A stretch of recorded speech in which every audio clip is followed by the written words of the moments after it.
I'd like to tell you about the strangest secret in the world. Some years ago, the late Nobel Prize-winning Dr. Albert Schweitzer was being interviewed in London, and a reporter asked him, "Doctor, what's wrong with men today?" And the great doctor was silent a moment, and then he said, "Men simply don't think." It's about this that I want to talk with you. We live today in a golden age. This is an era that man has looked forward to, dreamed of, and worked toward for thousands of years. But since it's here, we pretty well take it for granted. We in America are particularly fortunate to live in the richest land that ever existed on the face of the earth, a land of abundant opportunity for everyone. But do you know what happens? Well, let's take 100 men who start even at the age of 25. Do you have any idea what will happen to those men by the time they're 65? These 100 men who all start even at the age of 25 believe they're going to be successful. If you asked any one of these men if he wanted to be a success, he'd tell you he did. And you'd notice that he was eager toward life, that there was a certain sparkle to his eye, an erectness to his carriage, and life seemed like a pretty interesting adventure to him. But by the time they're 65, 1 will be rich. 4 will be financially independent. 5 will still be working. 54 will be broke. Now think a moment. Out of the 100, only 5 make the grade. Now why do so many fail? What has happened to the sparkle that was there when they were 25? What's become of the dreams, the hopes, the plans? And why is there such a large disparity between what these men intended to do and what they actually accomplished? When we say about 5% achieve success, we have to define success. And here's the best definition I've ever been able to find. Success is the progressive realization of a worthy ideal.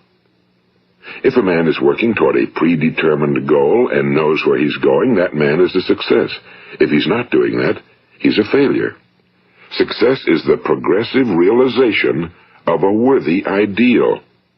Rollo May, the distinguished psychiatrist, wrote a wonderful book called Man's Search for Himself. And in this book he says, the opposite of courage in our society is not cowardice. It is conformity. And there you have the trouble today. It's conformity, people acting like everyone else without knowing why, without knowing where they're going. Now think of it.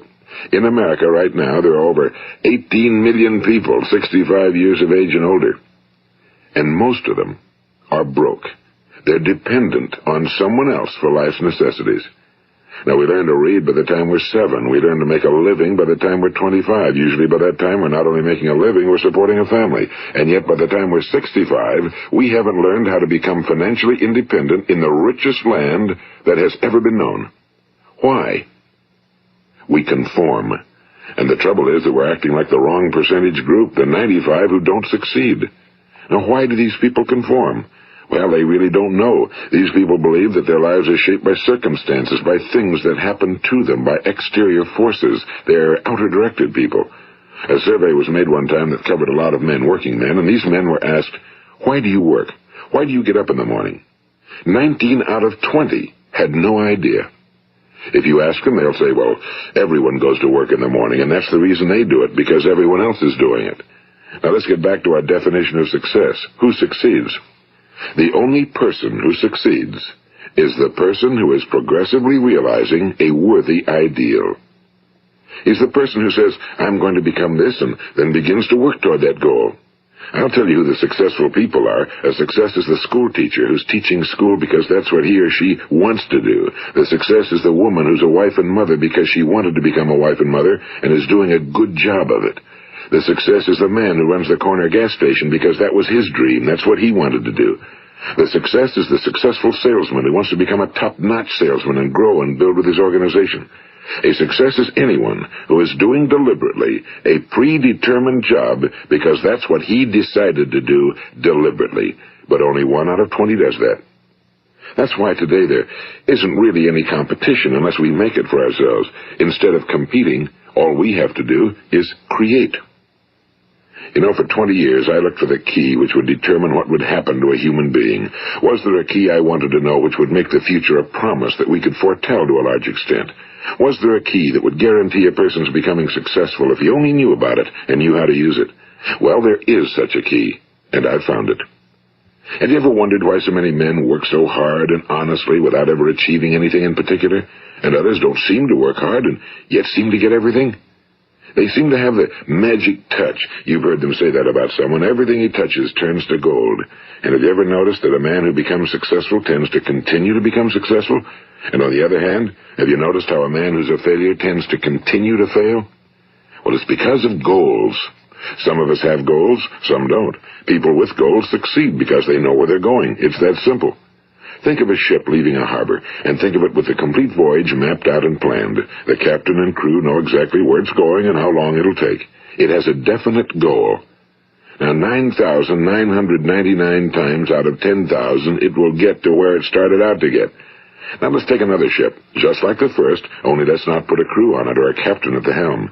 Let's give it no aiming point, no goal, no destination. We just start the engines and let it go. I think you'll agree with me that if it gets out of the harbor at all, it will either sink or wind up on some deserted beach, a derelict. It can't go anyplace because it has no destination and no guidance, and it's the same with a human being. Take the salesman, for example. There's no other person in the world today with the future of a good salesman. Selling is the world's highest paid profession, if we're good at it and if we know where we're going. Every company needs top-notch salesmen, and they reward those men. The sky's the limit for them. But how many can you find? Someone once said the human race is fixed, not to prevent the strong from winning, but to prevent the weak from losing. The American economy today can be likened to a convoy in time of war. The entire economy is slowed down to protect its weakest link, just as the convoy had to go at the speed that would permit its slowest vessel to remain in formation. That's why it's so easy to make a living today. It takes no particular brains or talent to make a living and support a family today. So we have a plateau of so-called security, if that's what a person's looking for. But we do have to decide how high above this plateau we want to aim. Now let's get back to the strangest secret in the world, the story that I wanted to tell you today. Why do men with goals succeed in life and men without them fail? Well, let me tell you something which, if you really understand it, will alter your life immediately. If you understand completely what I'm going to tell you from this moment on, your life will never be the same again. You will suddenly find that good luck just seems to be attracted to you. The things you want just seem to fall in line, and from now on you won't have the problems, the worries, the gnawing lump of anxiety that perhaps you've experienced before. Doubt, fear, well, they'll be things of the past. Here's the key to success and the key to failure. We become what we think about. Now let me say that again. We become what we think about. Throughout all history, the great wise men and teachers, philosophers and prophets have disagreed with one another on many different things. It's only on this one point that they are in complete and unanimous agreement. Listen to what Marcus Aurelius, the great Roman emperor, said. A man's life is what his thoughts make of it. Disraeli said this, everything comes if a man will only wait. I've brought myself by long meditation to the conviction that a human being with a settled purpose must accomplish it, and that nothing can resist a will that will stake even existence for its fulfillment. Ralph Waldo Emerson said this, a man is what he thinks about all day long. William James said, the greatest discovery of my generation is that human beings can alter their lives by altering their attitudes of mind. And he also said, we need only in cold blood act as if the thing in question were real, and it will become infallibly real by growing into such a connection with our life that it will become real. It will become so knit with habit and emotion that our interest in it will be those which characterize belief. And he also said, if you only care enough for a result, you will almost certainly attain it. If you wish to be rich, you will be rich. If you wish to be learned, you will be learned. If you wish to be good, you will be good. Only you must then really wish these things and wish them exclusively, and not wish at the same time 100 other incompatible things just as strongly. In the Bible, you read in Mark 9:23, if thou canst believe, all things are possible to him that believeth. My old friend Dr. Norman Vincent Peale put it this way, this is one of the greatest laws in the universe. Fervently do I wish I had discovered it as a very young man. It dawned upon me much later in life, and I found it to be one of the greatest, if not my greatest discovery outside of my relationship to God. The great law, briefly and simply stated, is that if you think in negative terms, you will get negative results. If you think in positive terms, you will achieve positive results. That is the simple fact, he went on to say, which is at the basis of an astonishing law of prosperity and success. In 3 words, believe and succeed. William Shakespeare put it this way: our doubts are traitors and make us lose the good we oft might win by fearing to attempt. George Bernard Shaw said, people are always blaming their circumstances for what they are. I don't believe in circumstances. The people who get on in this world are the people who get up and look for the circumstances they want, and if they can't find them, make them. Well, it's pretty apparent, isn't it? And every person who discovered this for a while believed that he was the first one to work it out. We become what we think about. Now, it stands to reason that a person who's thinking about a concrete and worthwhile goal is going to reach it, because that's what he's thinking about, and we become what we think about. Conversely, the man who has no goal, who doesn't know where he's going, and whose thoughts must therefore be thoughts of confusion and anxiety and fear and worry, becomes what he thinks about. His life becomes one of frustration and fear and anxiety and worry.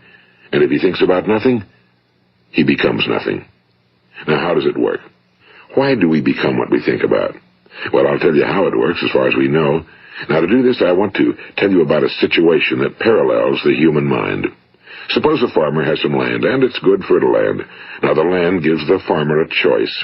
He may plant in that land whatever he chooses. The land doesn't care. It's up to the farmer to make the decision. Now, remember, we're comparing the human mind with the land because the mind, like the land, doesn't care what you plant in it. It will return what you plant, but it doesn't care what you plant.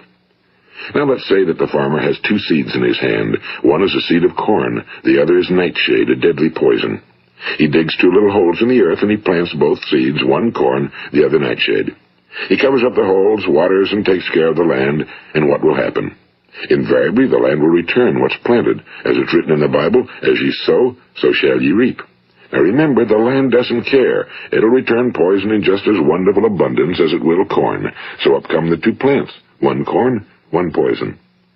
Now, the human mind is far more fertile, far more incredible and mysterious than the land, but it works the same way. It doesn't care what we plant. Success, failure.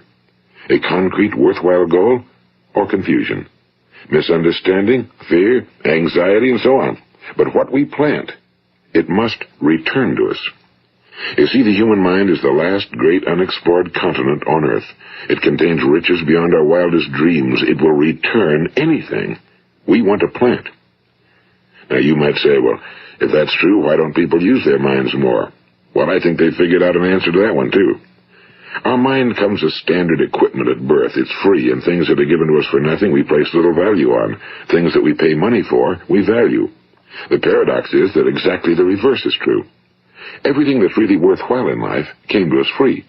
Our minds, our souls, our bodies, our hopes, our dreams, our ambitions, our intelligence, our love of family and children and friends and country, all these priceless possessions are free. But the things that cost us money are actually very cheap and can be replaced at any time. A good man can be completely wiped out and make another fortune. He can do that several times. Even if our home burns down, we can rebuild it. But the things we got for nothing, we can never replace. The human mind isn't used because we take it for granted. Familiarity breeds contempt. It can do any kind of job we assign to it, but generally speaking, we use it for little jobs instead of big, important ones. Universities have proved that most of us are operating on about 10% or less of our abilities. So decide now, what is it you want? Plant your goal in your mind. It's the most important decision you'll ever make in your entire life. What is it you want? Do you want to be an outstanding salesman?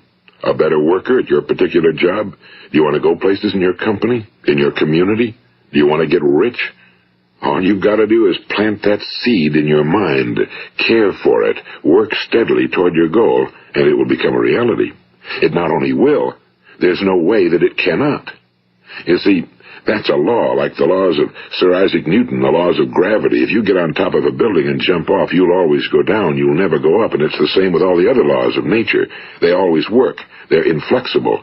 Think about your goal in a relaxed, positive way. Picture yourself in your mind's eye as having already achieved this goal. See yourself doing the things you will be doing when you've reached your goal.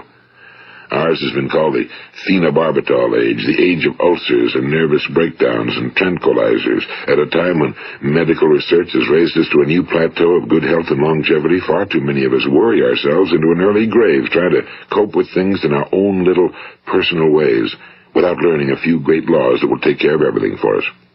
These things we bring on ourselves through our habitual way of thinking. Every one of us is the sum total of his own thoughts. He is where he is because that's exactly where he really wants to be, whether he'll admit that or not. Each of us must live off the fruit of his thoughts in the future, because what you think today and tomorrow, next month and next year, will mold your life and determine your future. You're guided by your mind. I remember one time I was driving through eastern Arizona, and I saw one of those giant earth-moving machines roaring along the road at about 35 miles an hour with what looked like 30 tons of dirt in it. A tremendous, incredible machine, and there was a little man perched way up on top with the wheel in his hands guiding it. And as I drove along, I was struck by the similarity of that machine to the human mind. Just suppose you're sitting at the controls of such a vast source of energy. Are you going to sit back and fold your arms and let it run itself into a ditch? Or are you going to keep both hands firmly on the wheel and control and direct this power to a specific, worthwhile purpose? It's up to you. You're in the driver's seat. You see, the very law that gives us success is a two-edged sword. We must control our thinking. The same rule that can lead a man to a life of success, wealth, happiness, and all the things he ever dreamed of for himself and his family. That very same law can lead him into the gutter. It's all in how he uses it, for good or for bad. This is the strangest secret in the world. Now, why do I say it's strange, and why do I call it a secret? Actually, it isn't a secret at all. It was first promulgated by some of the earliest wise men, and it appears again and again throughout the Bible, but very few people have learned it, understand it. That's why it's strange, and why for some equally strange reason it virtually remains a secret. I believe that you could go out and walk down the main street of your town and ask one man after another what the secret of success is, and you probably wouldn't run into one man in a month who could tell you. Now, this information is enormously valuable to us if we really understand it and apply it. It's valuable to us not only for our own lives, but the lives of those around us, our families, employees, associates, and friends. Life should be an exciting adventure. It should never be a bore. A man should live fully, be alive. He should be glad to get out of bed in the morning. He should be doing a job he likes to do because he does it well. One time I heard Grove Patterson, the great late editor-in-chief of the Toledo Daily Blade, make a speech, and as he concluded his speech, he said something I've never forgotten. He said, "My years in the newspaper business have convinced me of several things. Among them, that people are basically good, and that we came from someplace, and we're going someplace. So we should make our time here an exciting adventure. The architect of the universe didn't build a stairway leading nowhere." And the greatest teacher of all, the carpenter from the plains of Galilee, gave us the secret time and time again. As ye believe, so shall it be done unto you. I've explained the strangest secret in the world and how it works. Now, on this side, I want to explain how you can prove to yourself the enormous returns possible in your own life by putting this secret to a practical test. I want you to make a test that will last 30 days. It isn't going to be easy, but if you'll give it a good try, it will completely change your life for the better. Now, back in the 17th century, Sir Isaac Newton, the English mathematician and natural philosopher, gave us some natural laws of physics which apply as much to human beings as they do to the movement of bodies in the universe. And one of these laws is that for every action, there is an equal and opposite reaction. Simply stated, as it applies to you and me, it means we can achieve nothing without paying the price. The results of your 30-day experiment will be in direct proportion to the effort you put forth. To be a doctor, you must pay the price of long years of difficult study. To be successful in selling, and remember that each of us succeeds to the extent of his ability to sell. Selling our families on our ideas, selling education in schools, selling our children on the advantages of living the good and honest life, selling our associates and employees on the importance of being exceptional people. To, of course, the profession of selling itself. But to be successful in selling our way to the good life, we must be willing to pay the price. Now, what is that price? Well, it's many things. First, it's understanding emotionally, as well as intellectually, that we literally become what we think about, that we must control our thoughts if we're to control our lives. It's understanding fully that as ye sow, so shall ye reap. Second, it's cutting away all fetters from the mind and permitting it to soar as it was divinely designed to do. It's the realization that your limitations are self-imposed and that the opportunities for you today are enormous beyond belief. It's rising above narrow-minded pettiness and prejudice. And third, it's using all your courage to force yourself to think positively on your own problem, to set a definite and clearly defined goal for yourself, to let your marvelous mind think about your goal from all possible angles, to let your imagination speculate freely upon many different possible solutions, to refuse to believe that there are any circumstances sufficiently strong to defeat you in the accomplishment of your purpose, to act promptly and decisively when your course is clear, and to keep constantly aware of the fact that you are, at this moment, standing in the middle of your own acres of diamonds, as Russell Conwell used to point out. And fourth, save at least 10% of every dollar you earn. It's also remembering that no matter what your present job, it has enormous possibilities, if you're willing to pay the price. Now let's just go over the important points in the price each of us must pay to achieve the wonderful life that can be ours. It is, of course, worth any price. 1. You will become what you think about. 2. Remember the word imagination and let your mind begin to soar. 3. Courage. Concentrate on your goal every day. 4. Save 10% of what you earn. And 5. Action. Ideas are worthless unless we act on them. Now, I'll try to outline the 30-day test I want you to make. Keep in mind that you have nothing to lose by making this test and everything you could possibly want to gain. There are 2 things that may be said of everyone. Each of us wants something, and each of us is afraid of something. I want you to write on a card what it is you want more than anything else. It may be more money. Perhaps you'd like to double your income or make a specific amount of money. It may be a beautiful home. It may be success at your job. It may be a particular position in life. It could be a more harmonious family. Each of us wants something. Now write down on your card specifically what it is you want. Make sure it's a single goal and clearly defined. You needn't show it to anyone, but carry it with you so that you can look at it several times a day. Think about it in a cheerful, relaxed, positive way each morning when you get up, and immediately you have something to work for, something to get out of bed for, something to live for. Look at it every chance you get during the day and just before going to bed at night. And as you look at it, remember that you must become what you think about, and since you're thinking about your goal, you realize that soon it will be yours. In fact, it's yours really the moment you write it down and begin to think about it. Look at the abundance all around you as you go about your daily business. You have as much right to this abundance as any other living creature. It's yours for the asking. Now we come to the difficult part. Difficult because it means the formation of what is probably a brand new habit, and new habits are not easily formed. Once formed, however, it will follow you for the rest of your life. Stop thinking about what it is you fear. Each time a fearful or negative thought comes into your consciousness, replace it with a mental picture of your positive and worthwhile goal. And there will come times when you'll feel like giving up. It's easier for a human being to think negatively than positively. That's why only 5% are successful. You must begin now to place yourself in that group. For 30 days, you must take control of your mind. It will think about only what you permit it to think about. Each day for this 30-day test, do more than you have to do. In addition to maintaining a cheerful, positive outlook, give of yourself more than you've ever done before. Do this knowing that your returns in life must be in direct proportion to what you give. The moment you decide on a goal to work toward, you're immediately a successful person. You are then in that rare and successful category of people who know where they're going. Out of every 100 people, you belong to the top 5. Don't concern yourself too much with how you're going to achieve your goal. Leave that completely to a power greater than yourself. All you have to do is know where you're going. The answers will come to you of their own accord and at the right time. Remember these words from the Sermon on the Mount, and remember them well. Keep them constantly before you this month of your test. Ask, and it shall be given you. Seek, and ye shall find. Knock, and it shall be opened unto you. For every one that asketh receiveth, and he that seeketh findeth, and to him that knocketh it shall be opened. It's as marvelous and as simple as that.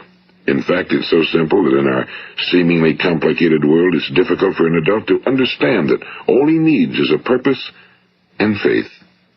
For 30 days, Do your very best. If you're a salesman, go at it as you've never done before, not in a hectic fashion, but with the calm, cheerful assurance that time well spent will give you the abundance in return you deserve and want.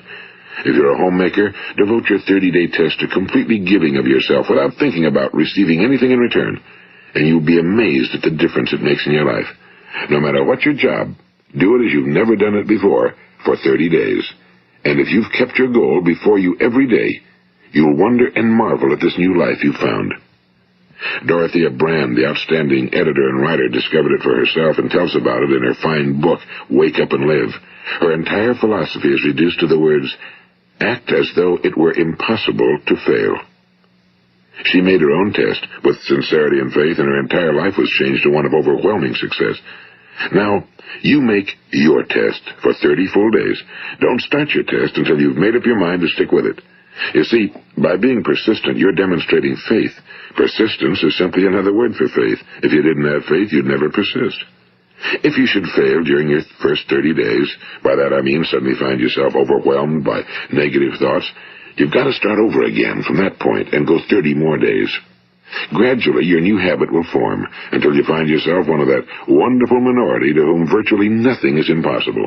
And don't forget the card. It's vitally important as you begin this new way of living. On one side of the card, write your goal, whatever it may be. On the other side, write the words we've quoted from the Sermon on the Mount. Ask, and it shall be given you. Seek, and ye shall find. Knock, and it shall be opened unto you.